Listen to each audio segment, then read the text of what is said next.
Hello, my dear viewer, and this is another story about adultery. A spoiled wife from a rich family with a strict father. And now the husband is confronted with his wife's strange behavior. It's unacceptable to him. Let's listen and find out the details. And while you listen to this story, my friend, don't forget to put your powerful like and subscribe to the channel. And so, let's go. Since childhood, I have dreamed of a family. I imagined a loving and supportive wife, wonderful children, and a happy life. But just when I thought my dreams were about to come true, everything collapsed.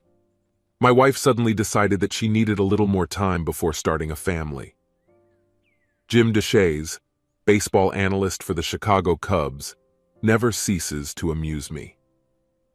One Saturday afternoon, I was watching my favorite Cubs play against the Cincinnati Reds on Marquee Sports, when Deshaies was distracted from the game at the historic Wrigley Field Stadium. Known for his impressive career with the Houston Astros, Deshaies couldn't help but admire the cute kid in the stands, and this moment became a kind of calling card for him. I, like many others, am looking forward to the moment when Deshaies notices a young fan in the crowd. The excitement increased when the Cubs won 7-2 in the fifth inning, and the Reds changed pitching. At that moment, my wife, whom I have been married to for 6 years, entered the room with a beer for me and a glass of wine for herself. I couldn't help but turn my attention from the game to my wife. "I'm sorry, dear, but seeing my wife in tight short denim shorts and a tight top was much more interesting for me." "Enjoying your childhood time, huh?" my wife teased me, looking at the big screen. "Yes, but nothing beats quality time spent with my wife," I replied, making her blush as she settled down next to me on the couch. I couldn't help but admire her as she sat there. "You guys are just so predictable," she giggled, puffing out her chest slightly and shrugging her shoulders. We sat in silence, watching the Cubs score 2 more goals, until Vivian decided it was time to chat during the commercial break. Vivian was happy to offer to go to Chicago next weekend to start the time of preparation for the birth of a child with fun. She advised me to go to the Cubs game while she was shopping or something. I caught Vivian's hint of, or something like that, and gave her a sidelong glance. I innocently joked by asking if she wanted to go to the game with me because I was contagious or something. I felt her body pressed against mine. I was thinking maybe we could both take some time to ourselves this weekend before getting involved in all the wedding celebrations and officially becoming a family, she suggested, giving me her captivating smile and shining blue eyes. She knew that it was difficult for me to refuse her, especially when she uses that charming smile. It's a tactic she's been using on me for the last 8 years, ever since we got married. But at that moment, something about her offer didn't seem right to me. I didn't fully accept her idea, but I didn't reject it either. "Of course, we can come up with something. Let's go to Chicago," I said without much enthusiasm. "We can both take a day off on Friday and go there on Thursday evening." Vivian seemed delighted with the plan. "I'll arrange everything. Trust me," she said impatiently. The thought of our trip didn't leave my mind until late Friday night in our hotel room, when I turned on the TV to watch ESPN. By that time, we had already had lunch at a local diner and visited the Shed Aquarium. I asked Vivian, thinking about my evening attire. There was silence before she answered, and I noticed a shiver run through her body. "Well, for you, today is the Cubs game against the St. Louis Cardinals. You'll be sitting right behind the Cubs dugout at third base, where you can enjoy food and drinks," she explained. "As for me, I plan to have dinner, then drink and dance. I will be at one of the high-class clubs in the city. I do not know the date of my return, and it is unlikely that I will be free on Saturday. When we get home on Sunday evening, we can have an intimate night without pills and start our journey towards starting a family." "Wait, are you serious? I can't let you go to Chicago alone for 2 nights and 1 day. What about our relationship? What about the promises we made to each other?" I exclaimed. Vivian looked at me as if I needed to explain everything slowly, which was probably true. "We always talked about having children as soon as we turned 30, even before the wedding, remember Q? But I came to the conclusion that since most of the work will be on me, I deserve this, a small reward for it. A reward? Are you serious? I don't recall the reward clause in our wedding vows. I grimaced in displeasure. You may not be experiencing the physical changes and sacrifices associated with carrying a child for 9 months or postponing your career for the sake of raising a child. But I am the one who works hard to support our family, and I miss such important moments as the first word of the child. Shouldn't that mean something? I asked, my tone bordering on pleading. She dismissed my concerns as unimportant. We've been together for 8 years, Q. Have I ever given you a reason to doubt my love or loyalty? No. I want something for myself. A bonus, a weekend romance. Not love, but just a desire for a day and a half. After that, we can forget about the birth control pills and it will be just you and me forever. But all I hear is me, I snap. They say there is no me in the team, but there is no me in us either. If you do that, we won't be here anymore. Are you saying that you and I will stay together forever if I agree to this? What happens if we decide to have another child? Will the situation be the same? In any case, it won't happen soon. Do you see the scar from the surgery on my forehead? I didn't ask for your consent, Q. I don't need it, she stressed. I just told you about our plans. I'm quite capable of making decisions about my body. It won't change our relationship if you drop your ego. It's not about my ego, baby. Before I think about my ego, I need to deal with your extreme selfishness, I snapped. Maybe I should find the same kind of entertainment as yours. Her expression changed. The superiority she had shown a few minutes ago disappeared, and she began to look insecure. She quickly sent me a ticket to the Cubs game that night. You take the car, and I'll take an Uber to get to my destination, she said, seeming to realize that I'm not the kind of guy she assumed. Disappointed, I shook my head and grabbing my keys and phone left the room without looking back. I could almost hear her suggesting that I go to baseball as a loyal but soon devoted partner. But instead of watching the Cubs game live, I decided to listen to the radio while driving home. Pat Hughes and the rest of the team did a great job, and the Cubs won another victory. I didn't have a specific plan, except that I needed to be with Vivian. It's a shame when your idea of a person is radically at odds with the truth. Vivian Langsor was working as an operator at my bank when I came there to get my first salary at the National Transportation Company, where I recently started working. She worked at the bank for only a few weeks, having recently graduated as a financier. While I was standing in line, I noticed a petite blonde with green eyes and what seemed to be a full bust under a stylish blouse. She chatted casually with customers and quickly processed their transactions until it was my turn at her booth.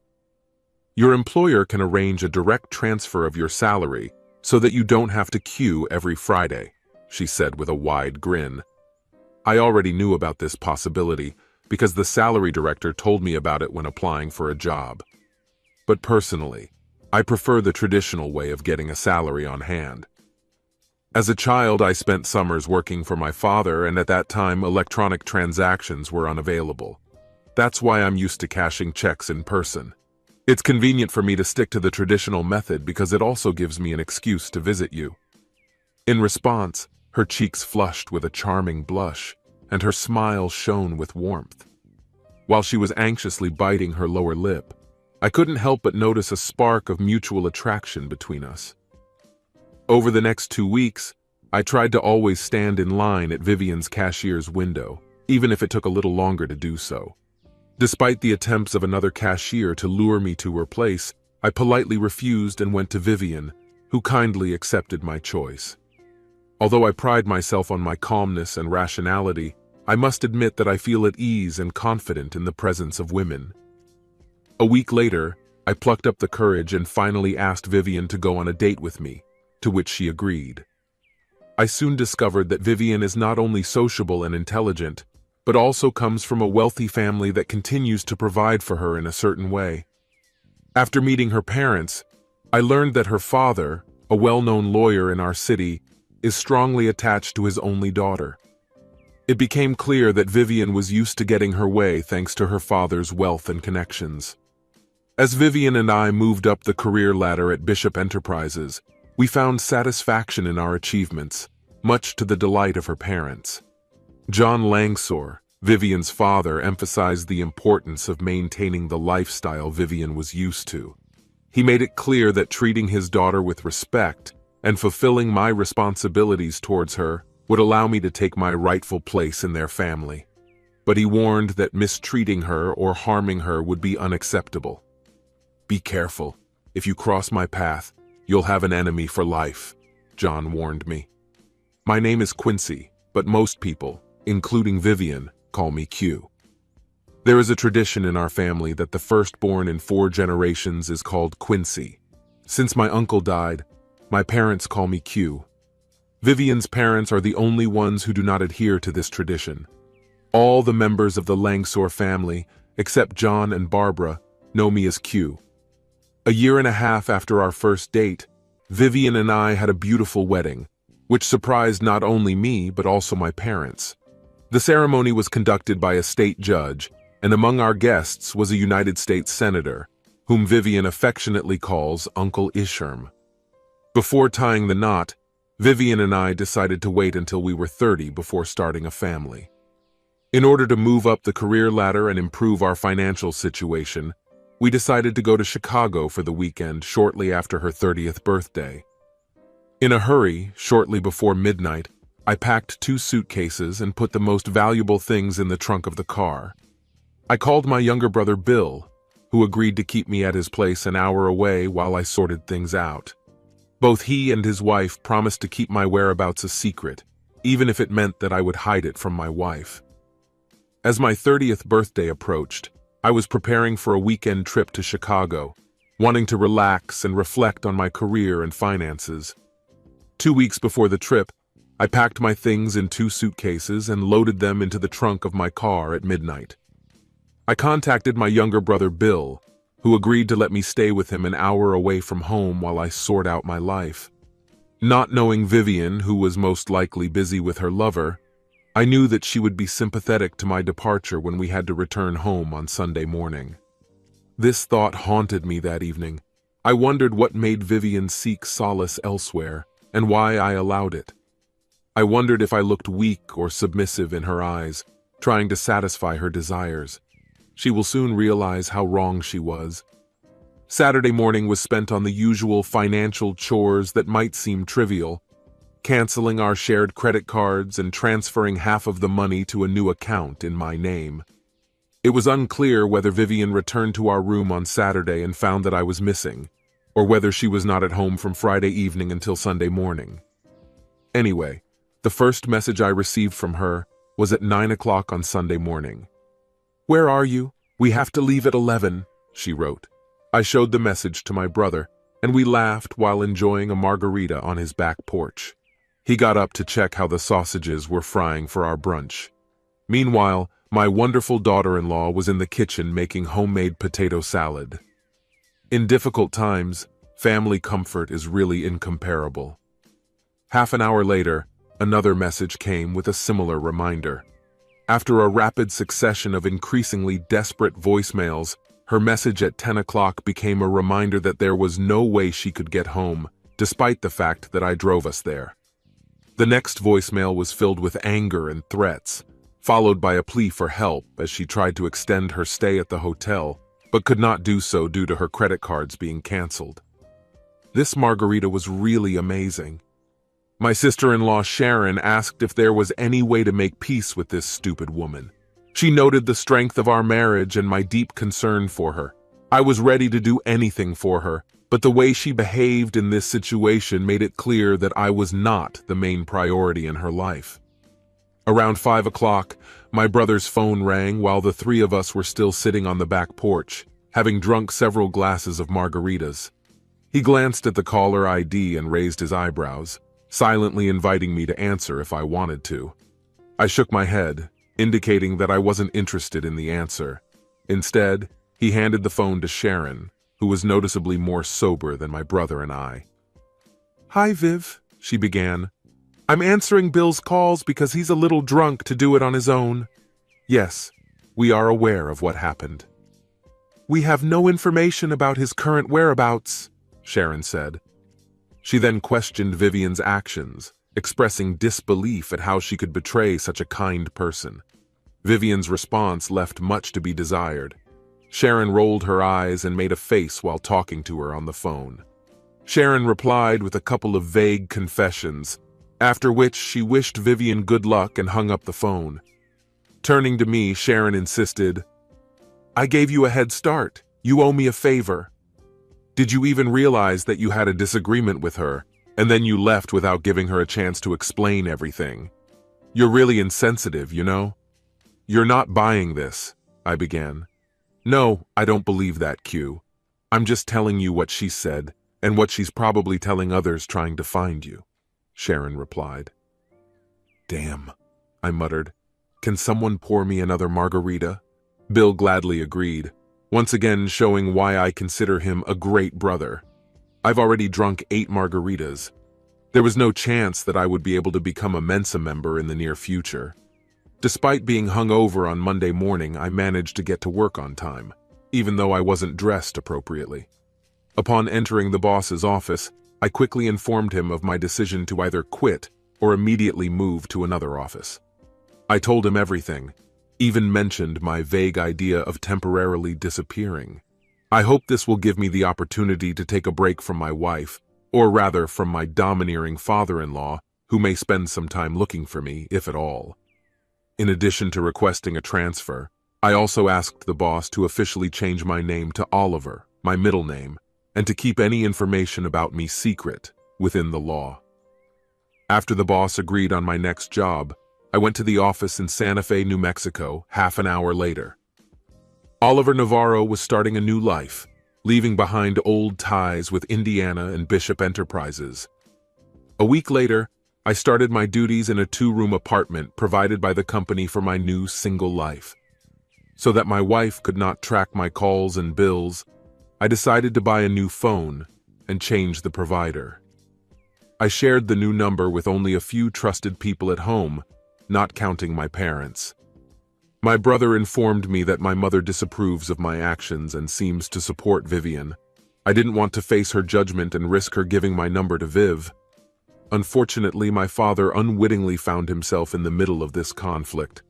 I knew that if I gave him my contact details, Mom would most likely convince him to share them, which would cause potential tension between us. That's why I decided not to involve him in this case. Fortunately, Bill and Sharon were reliable confidants, and I was sure that Mom would not be able to get my number from them, despite her persistent attempts. Vivian also tried to make contact, but according to Bill, it took her a week to realize that I was out of town. How can we build a relationship if we can't talk? If we can't solve problems? She asked Bill. Maybe he doesn't want to fix the situation, Viv. You really upset him in Chicago, Bill recalled his response to her. It's only been a couple of nights, Bill. It didn't matter, she defended herself. Maybe not for you, but for him it was everything, Bill replied. Over the next year, my career in Santa Fe continued to develop. I didn't really strive for it, but my social life was practically non-existent, and I was quite happy with it. From time to time, I asked Bill to clarify if I was legally married. To my surprise, Viv did not start the divorce process. I wondered why this happened. From time to time, I met with colleagues after work, but it wasn't until I lived in Santa Fe for about 1.5 years that I finally went on a first date. Bob Seeger described her as a stunning woman with dark hair and mesmerizing eyes that radiated a certain attractiveness. She was of mixed ancestry, part Pueblo and part Hispanic, and her powerful legs were especially impressive, especially when we found ourselves in bed together. We crossed paths several times, but soon I realized that she was looking for a permanent relationship, and I couldn't offer it to her. 2 months later, I met Evangeline, known as the Born Angel, in my favorite cozy pub. Sitting at the bar, the woman exuded classic Irish charm with dark red hair, freckles, and bright blue eyes. It soon became clear that she also has a well-known Irish temper. I was still in my jacket and tie, tired from a busy day at work, and sipping from a shot glass of Jack Daniel's Tennessee honey. Suddenly, a woman's voice rang out, asserting, "The one in the bar is mine, girls. You will find everything to your liking here," as a group of women entered. Observing their clothes, I came to the conclusion that they had recently finished a shift at a nearby factory. They were all dressed in jeans and work shirts. The woman walking towards me had her shirt partially unbuttoned, showing off her revealing cleavage. I couldn't help but notice her gait and bouncing breasts. "What do you have for dinner tonight, Mr. Fancy Dresser?" she asked with a wide smile, her eyes sparkling. "Tennessee, dear. Do you like it?" I replied. Angel and I spent a wonderful evening chatting, dancing, and enjoying drinks. She shared that she rarely goes out, thanks to the nanny who looks after her 2-year-old child. With some embarrassment, she admitted that she did not know who the father of the child was. Unfortunately, I drank too much alcohol and was left alone, suspecting that I was drugged by 2 men with whom I was spending time at a party. This night has taught me some important lessons. My friends and I always make sure that we never leave the bar with a man unless we came with him. We all leave either together or at least in pairs, she said. But my daughter is a real blessing. She is the most important thing in my life. She took out her phone, tapped it a few times, and showed me a picture of a cute baby. "Do you have children?" she asked.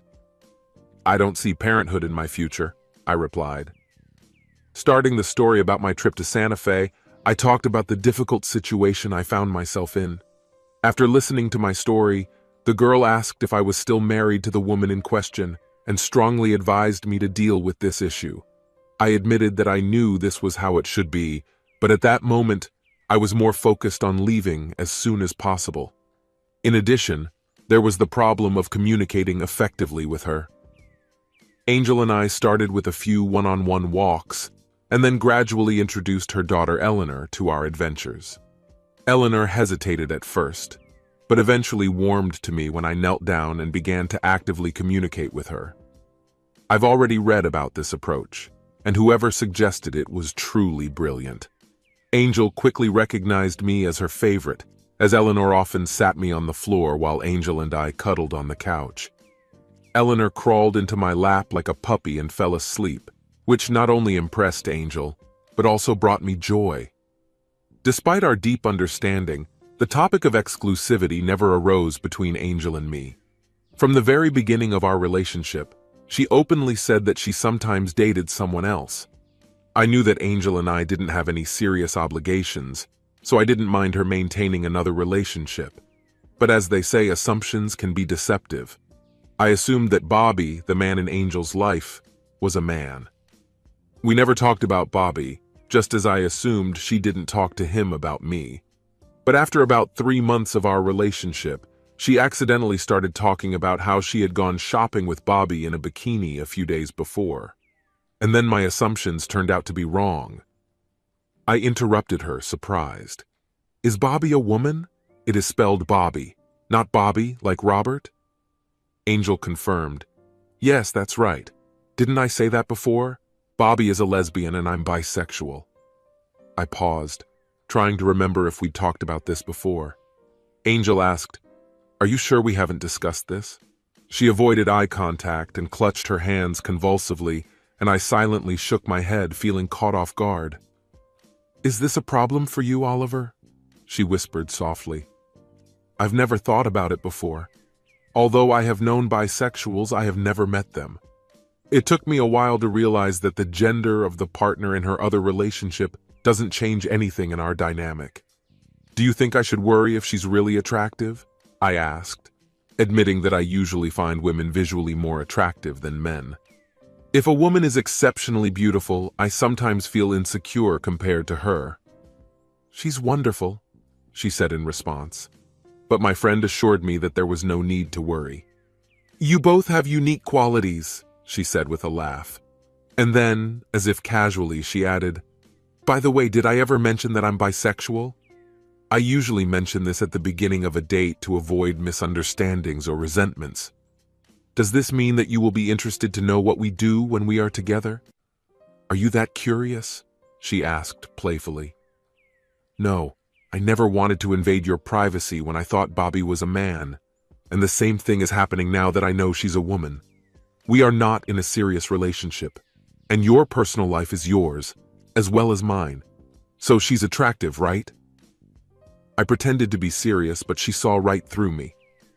Who do you think Eleanor likes best? I asked in a joking manner. Of course you are, she replied with a smile.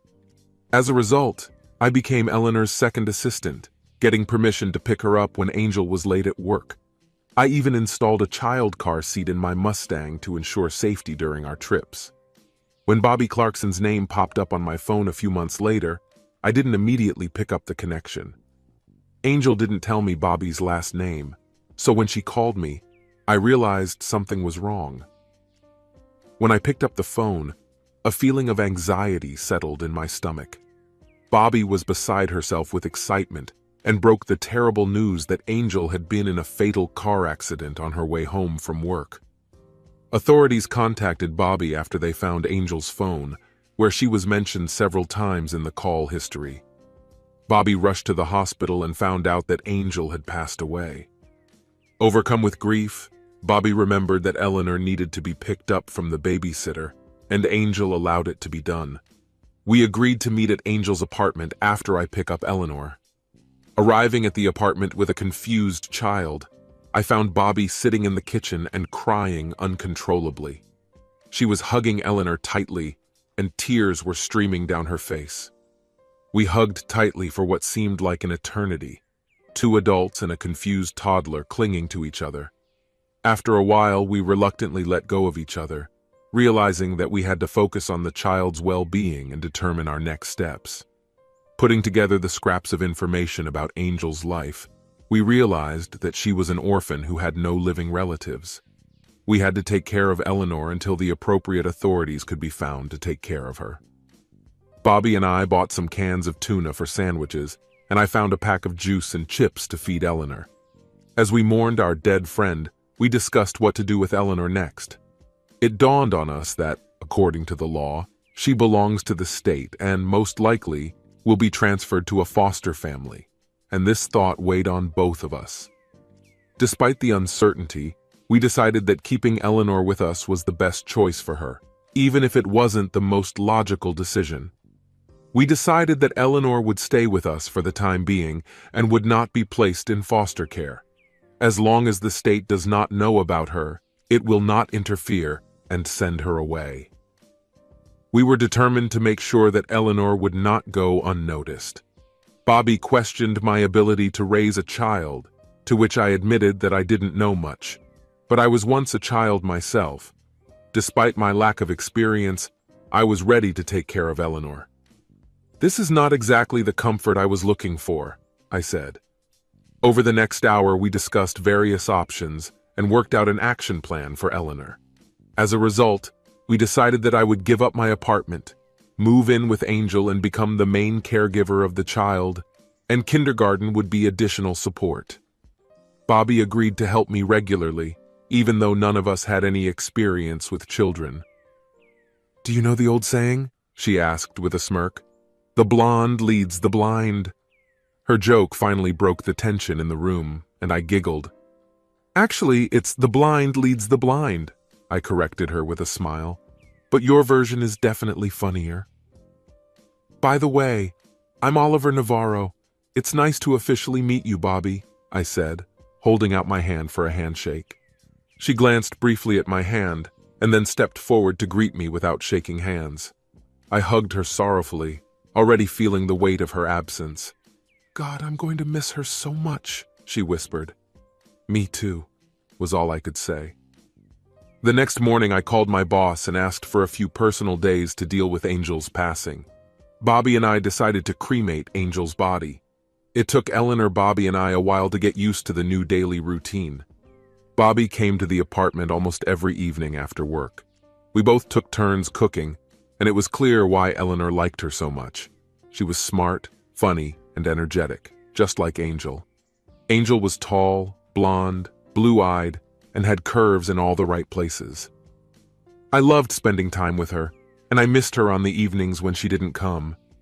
Bobby and I often talked about our feelings for Angel until late at night. 3 months later, Bobby finally plucked up the courage to talk to me one evening after putting Eleanor to bed. I was sitting on one end of the couch in the living room, and Bobby was standing next to me, casually crossing her legs, a move that most women do effortlessly, but many men find difficult. "Yes," I replied, stretching the word, feeling a sense of anticipation. "Oliver, how would you like us to move into a bigger apartment and I could move in with you permanently?" Bobby suggested. "It would be more profitable for us to cooperate and take care of Eleanor together. I am very attached to the child and strive to become a mother to her. You could also play the role of a father. I know that she is very dear to you too. We don't have to be married to raise a child. In fact, if we were both present in the family, it would allow us to lead our own social life. Since we are friends and not romantic partners, there should be less chance that we will break up, as happened with my wife." Despite Bobby's undeniable beauty, I didn't even think to take a step towards her because of her interest in women, which I respected. But I couldn't deny the strong feelings I had for her. Our mutual love for Eleanor brought us closer, and as a result, our friendship became even stronger. Our bond was based on a shared devotion to Eleanor, and the lack of romantic or intimate tension between us only strengthened our friendship. The three of us became like a close-knit family, especially when Eleanor started calling us mom and dad, a habit she picked up from other children in kindergarten. It's amazing how just two simple words can have such a profound effect on us adults. When Eleanor first called me dad, my heart was filled with happiness. And when she called Bobby mom, it seemed to touch Bobby deeply.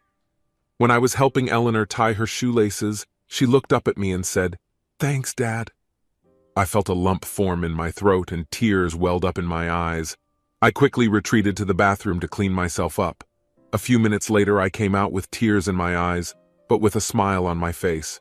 She playfully patted my hand, and I couldn't help but smile and nod. Despite the fact that Bobby and I never showed the typical affection of husband and wife, in the following years we easily joined the company of Eleanor's parents, classmates, and acquaintances at social events. When asked, we admitted that we were not married and avoided talking about children. I was completely shocked when Vivian, yes, the same Vivian, showed up at our place on Saturday morning, 4 years after I broke off my relationship with her. "Oliver, someone's here for you," Bobby called from the living room while I was sitting at the kitchen table playing dice with Eleanor. Eleanor followed me into the living room, and I couldn't tell who was more surprised, me or Vivian.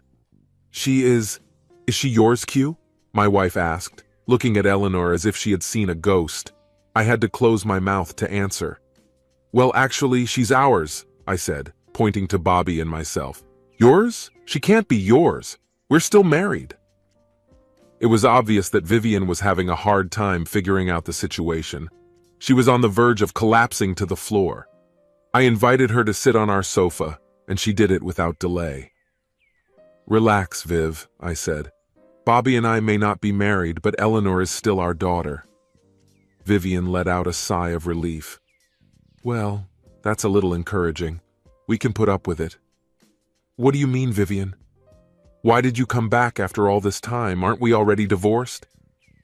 I was shocked to learn that I was still legally married to Vivian. She did not take any steps towards divorce, believing that I would return to her within a year. After almost 2 years of searching for me with her father, she finally plucked up the courage and asked me for reconciliation. "Reconciliation? Why now?" I replied hastily. 4 years was not enough for me to recover from the pain you caused and from your cruel behavior." Vivian expressed her deep love, saying that her whole life would not be enough to show it. She confessed that she had made a terrible mistake and apologized for trying to take advantage of his kindness.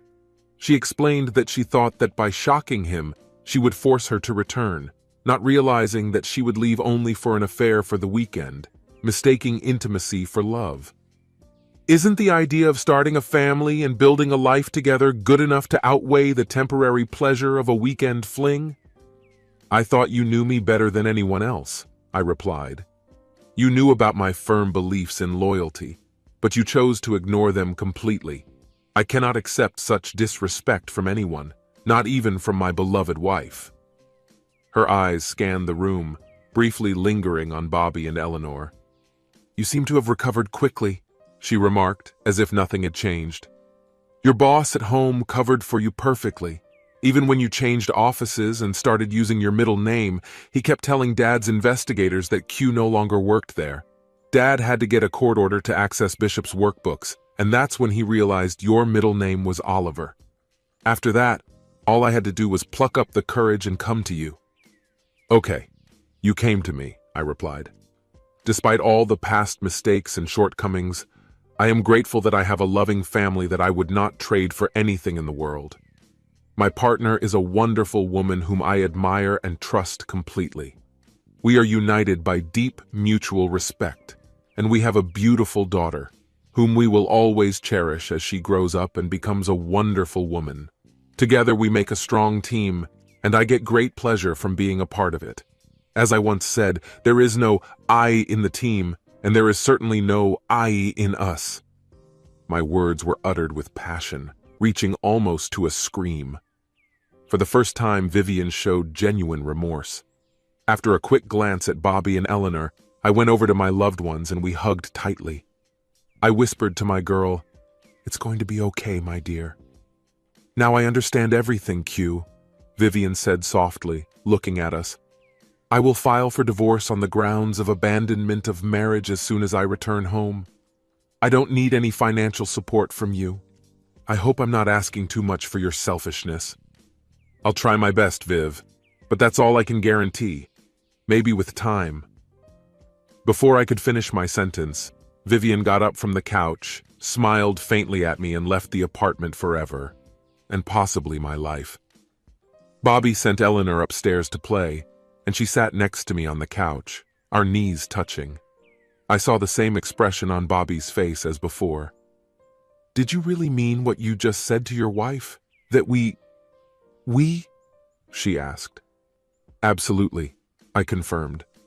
"I know there are no romantic feelings between us, but I care about you. I completely trust you, respect you, and believe that you also respect me.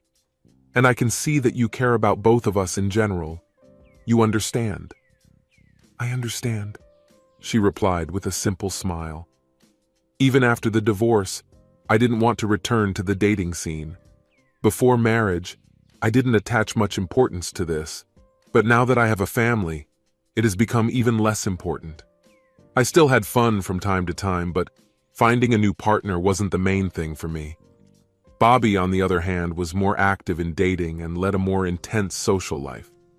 Despite our differences, we constantly communicated and informed each other about our acquaintances. Our daughter has always been our top priority. We had a rule of not bringing home dates, except for dinners. When Eleanor was about 11 years old, Bobby and I decided it was time to tell her the truth about our family. The night we planned to do this, we were both on edge. We've been talking about this for almost a year. That evening, the three of us shed tears, talking about photos of Eleanor's biological mother and explaining her connection to Bobby and me. We also had to talk about Angel's bisexuality and Bobby's lesbianism. In addition, we had to justify our choice, not to give Eleanor to the state, but to educate her ourselves.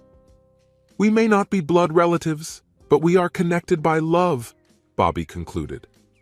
Eleanor looked confused and worried as she digested the information we shared with her. She was an intelligent and perceptive child, and after a few days, it seemed that she understood and accepted our explanations. "Couldn't you just let the custody service pick me up? Wouldn't that be easier for both of you?" she asked over dinner. "Doing the right thing is not always easy," I replied. "I've never doubted my decision, except perhaps when you got sick and threw up a birthday cake on my new suit when you were 6 years old. And I'm sure Mom didn't doubt it either." Bobby, who had tears in her eyes, nodded, wiping her nose with a napkin. Apart from the friendship between individuals, Bobby and I have created a strong bond as a couple. We met with friends from time to time. Bobby loved dancing, and from time to time we would join in the fun. She was definitely a more skilled dancer than me, but I had to make an effort to keep up with her. Our friends, who knew we weren't a couple, often commented on how well we complemented each other on the dance floor. Although Bobby sometimes danced with other friends during our walks, she always politely declined invitations from strange men for obvious reasons. Despite her charm, she has never lacked attention from both sexes. Despite the fact that most men respected her polite refusals, there were those who did not like it.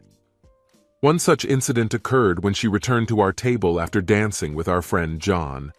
The man, who seemed to be younger than her in age, was offended by her refusal. "Come on, honey, I'm better than the guy you just danced with or the one you're sitting with," he insisted. "Give me a chance," he demanded, grabbing her wrist and trying to pull her back onto the dance floor. Despite the fact that I was slim, tall, and had a decent weight, at the age of 41 I was still in good physical shape. I couldn't just watch someone mistreat my friend, so I started acting. I grabbed the hand holding Bobby's wrist tightly, twisted it, making the young guy cry out in pain, and let Bobby go. But it was a serious mistake on his part. Freeing herself from the grip, Bobby quickly turned to him and delivered a precise knee strike. "Oh, did I mention that she played college football?" The young man fell to the floor, hitting his face on the table. When the bar manager and the bouncer came to our table, they found a young man curled up in a fetal position, his face covered in red liquid. The police were called, and after we testified, we were told that neither Bobby nor I would be charged. I'm grateful for the help, but Al Clarkson's daughters had self-defense skills even before we started dating, regardless of who we were dating at the time. Tonight, Bobby commented on a serious mistake by a young man. I suggested that the next time he and Mom come to visit, Dad would teach Eleanor, because I like his approach. After we moved into a 5-bedroom house a few years ago and renovated, we now have, in fact, 2 bedrooms with bathrooms. Our spacious family room also has a built-in snack area, making our house a favorite gathering place for Eleanor and her friends. Bobby and I easily took on the responsibility of being surrogate parents for several teenagers. And to be honest, we both enjoyed it. I found out that Bobby had been in a relationship with the same woman for about 2 months when she invited her to join Eleanor and me for dinner on Saturday. It became clear to me that this woman holds a special place in Bobby's heart when she confidently asked me to leave the kitchen and cooked her best dish, veal parmigiana with spaghetti. Stephanie Ellis made an amazing first impression. Compared to Bobby, who scored 8 to 9 points, Stephanie easily scored 9 to 9.5 points thanks to her striking facial features. With big brown eyes, a flawless porcelain complexion, curly shoulder-length dark brown hair, and a figure resembling a Sports Illustrated swimsuit model, she was truly stunning. After Stephanie arrived, Eleanor whispered to me, "Dad, seriously, you should let Mom play the matchmaker for you. She has a talent for it." I couldn't disagree more. "Maybe you guessed it, dear," I replied. Stephanie's charm lay not only in her appearance, but also in her character. I found it very pleasant. Eleanor liked her quickly, and Bobby was just thrilled. The happiness in Bobby's eyes when Stephanie was around warmed my heart. It also awakened memories of my own past, buried deep in my mind, which caused me a slight feeling of envy. It took Stephanie a while to get used to the close relationship between Bobby and me, but eventually she adjusted. Bobby and I had a special bond because we were the joint parents of a child who had been raised together since the age of 2, and our connection went beyond simple, friendly communication. We shared everything with each other, from the mundane to the profound. I was surprised when Stephanie called me a few weeks after her regular visits and asked if we could have lunch together.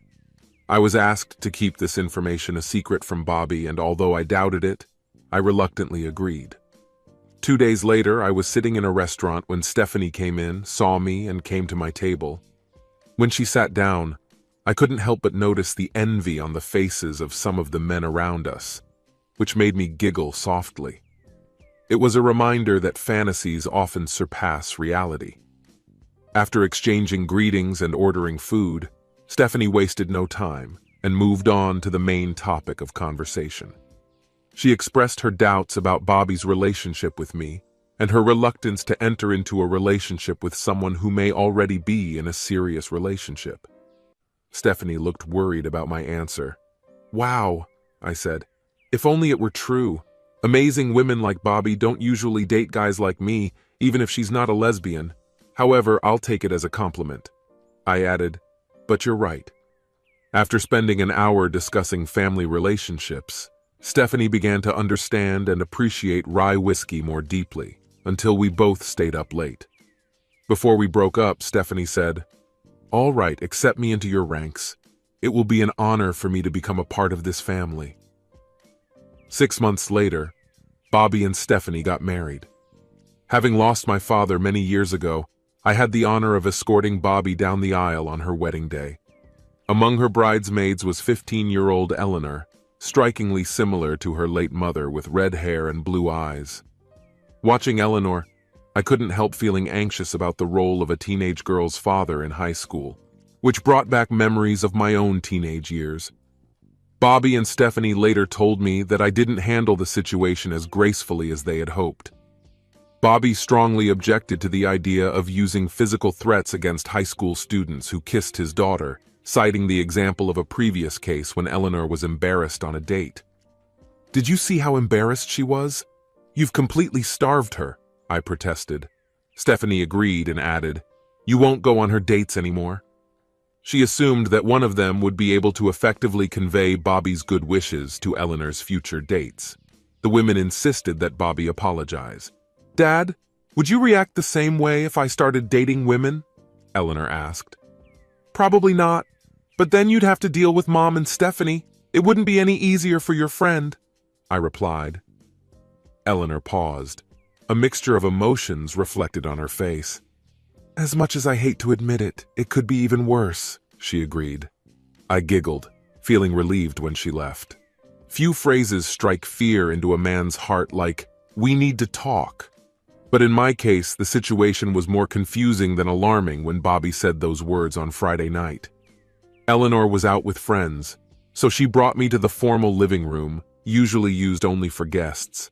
Stephanie was already there and looked visibly nervous. When I entered, she handed me a glass, filled apparently with Angel's Envy rye, and gestured to a cozy armchair with a padded back so that I could sit in it. Bobby and Stephanie were sitting on the couch, each holding a glass of white wine. I felt completely confused. "You understand me, ladies? I sincerely apologize for all the mistakes I may have made, and I assure you that they will not happen again," I said sincerely.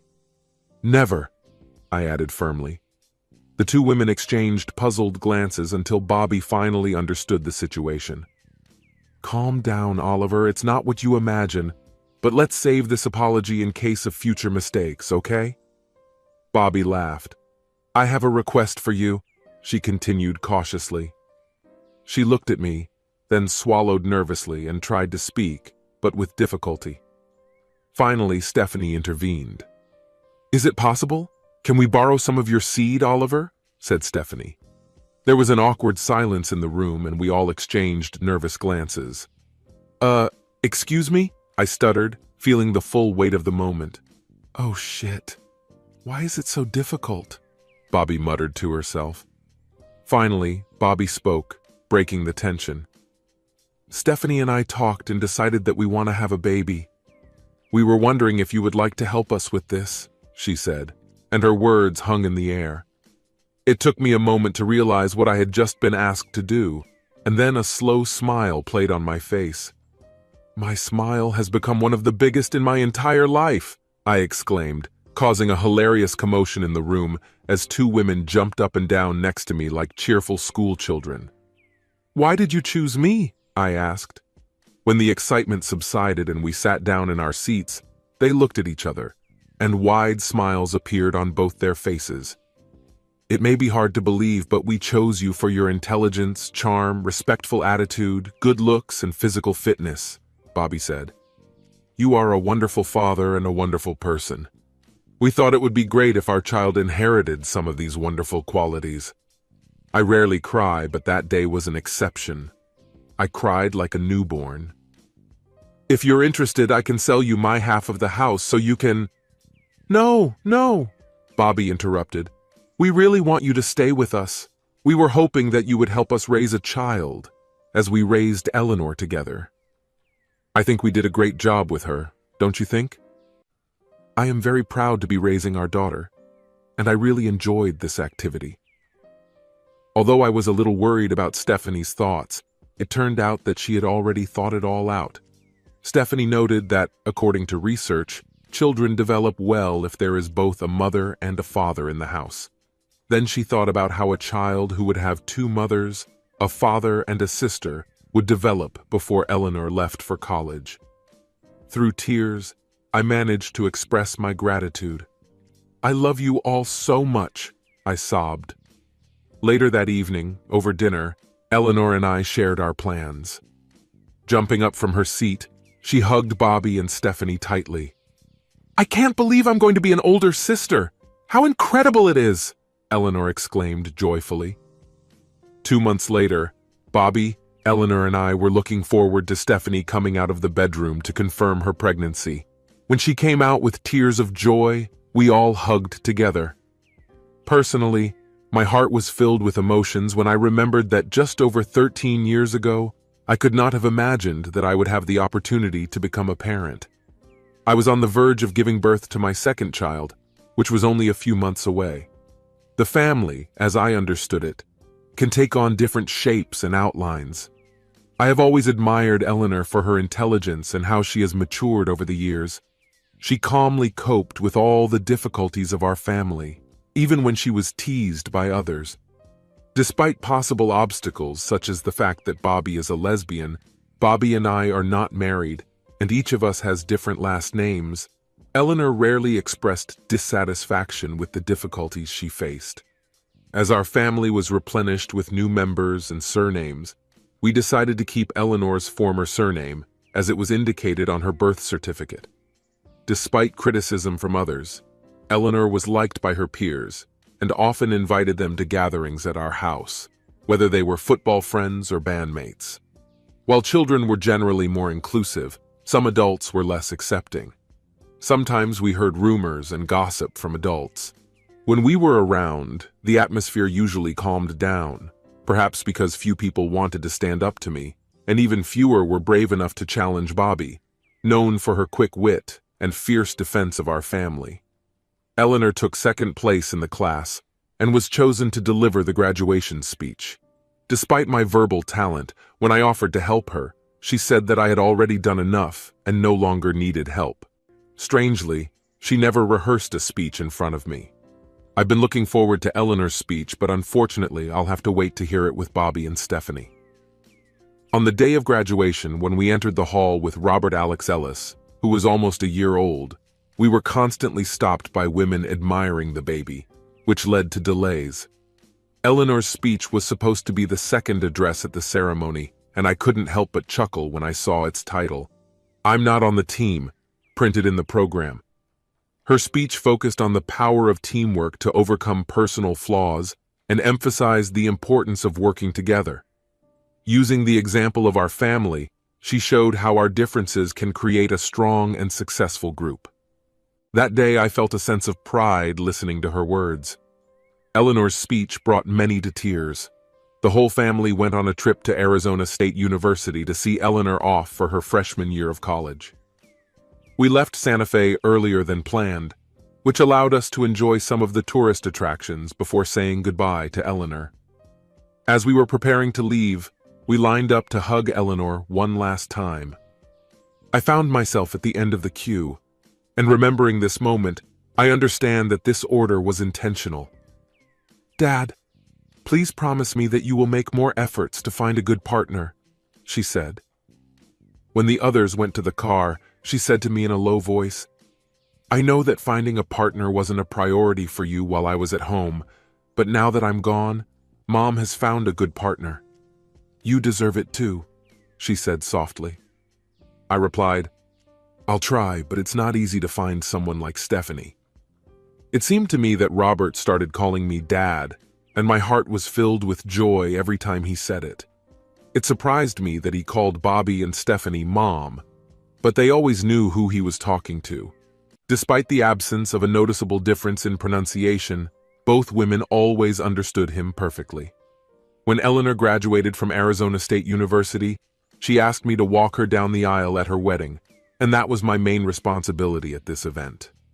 Bobby and Stephanie performed most of the important tasks cheerfully and with laughter. I mostly played a financial role and entertained my 7-year-old son, Robert. Although Jack Lasseter seemed like a good guy to me, I firmly warned him not to offend my daughter. I promised that I would only interfere in their marriage if Eleanor behaved badly.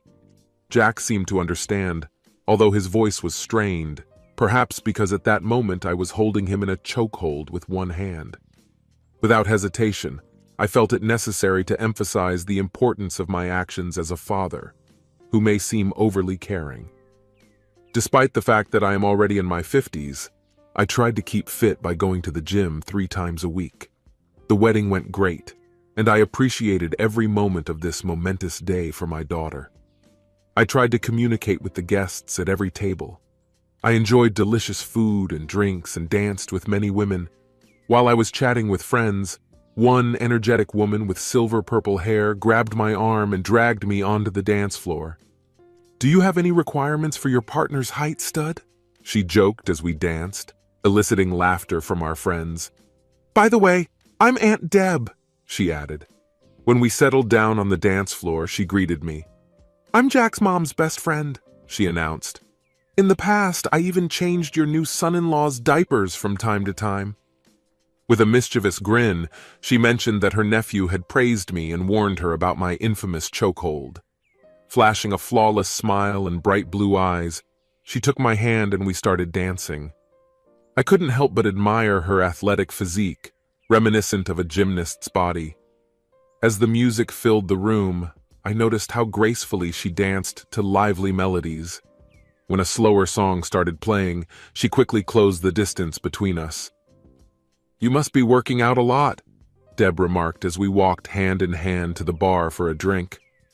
I felt like she was marking her territory, and it didn't bother me. But if that's the case, then she'll have to get past Bobby and Stephanie, who were known as the American version of the Spanish Inquisition. I led her to our table and began to introduce her. I was relieved when my 2 best friends decided to give her some time before peppering them with questions. "I'll get you another drink," I said with a smile and stood up. Jack's mother came up to me at the bar and looked at Deb, who was sitting with Bobby and Stephanie, with a satisfied look. "She seems to have a short temper, but I've heard that the 3 of you take great care of each other," Marcia Lasseter commented. "Let's see how she handles all the questions." Having been instructed to wait a few minutes before returning, I followed it exactly. Marcia took this opportunity to tell me some details about Deb's past. Deb was a little younger than me. She was 55 years old, and she had been married for 15 years before she discovered her husband's infidelity about 10 years ago. Marcia told how Deb quickly figured out the situation, literally kicking her husband and then kicking him out the door. When I returned to the table 5 minutes later, I found 3 women laughing uncontrollably. Despite the cheerful atmosphere, I couldn't shake the feeling that there was something more to this story. I felt even more restless than when I left. 2-year-old Kayla Lasseter was running around our big house with our 2 Labrador retrievers, and her laughter filled the rooms. Her parents were sitting at the kitchen table drinking iced tea, and 4 of her 6 grandparents joined them. Jack and Eleanor, who lived only 45 minutes away, often came to visit and spent time with us and our first granddaughter. Jack's parents, Marcia and Tom, admitted that they are a little jealous of our constant visits. To remedy the situation, we invited them to join us for Christmas week, so that all 6 grandparents and Robert could celebrate the holiday together. Marcia gladly accepted the invitation, especially since it meant reuniting with her best friend Deb, whom she hadn't seen since Deb and I got married and moved to Santa Fe. Tom had to be persuaded a little more before he agreed to come with us. He admitted that he felt uncomfortable around Bobby and Stephanie, and admitted that he had never had an intimate relationship with lesbians before. I reassured him by saying, "They're just like any other married couple, Tom." I stressed that I fully trust them, as well as him and Marcia.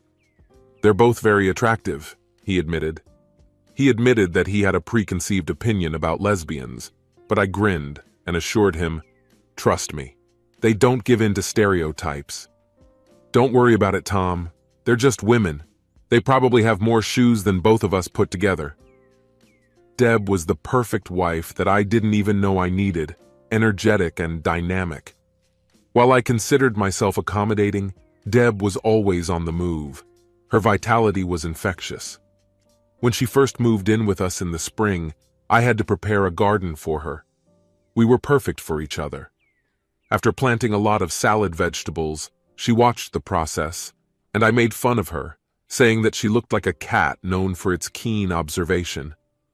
Bobby and Stephanie quickly became close to her, almost as emotionally attached as I was. Despite their warnings to protect me if she ever harmed me, she confessed to me the next day, looking shocked by their words. "I'm sure they were serious, dear," I commented seriously. "We always support each other." "I'm sure it's serious. I never want to hurt you, but if it happens, I won't linger. I will disappear in an instant." She called it self-preservation. Deb convinced Masha and Tom that Santa Fe was the perfect place to settle down, which they did 8 years later. They retired a little earlier than expected when the house next door to ours became vacant. Tom was thrilled to learn that Bobby was one of the Premier League's cheerleaders. Bobby was a fan of Arsenal, and Tom was a devoted Crystal Palace fan. Their communication was like chatting in an English pub during a match, especially when their teams were playing against each other.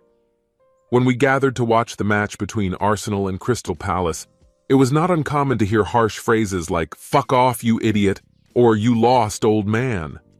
We quickly realized that football fans, or as Americans call them, soccer fans, are much more passionate than baseball fans, as Deb, Stephanie, Marcia, and I soon found out. Jack and Eleanor decided not to take their 3 grandchildren to the match between Arsenal and Crystal Palace. It was a beautiful summer evening in Santa Fe, and I was relaxing on the swing on the porch of my house, savoring a glass of Jameson Black Barrel Irish whiskey, and feeling grateful for my blessings. Suddenly, my eldest granddaughter appeared from the back door and sat down next to me. Leaning her slender body against mine, I couldn't help but notice how much she looked like her late grandmother. Dark red hair and bright blue eyes. "What are you thinking, Grando?" "About what?" she asked, using a special nickname she had come up with for me. "I was just thinking about my life and how lucky I was," I replied. "And how?" she asked curiously. After taking a sip of whiskey, I thought about how to explain to a 9-year-old girl.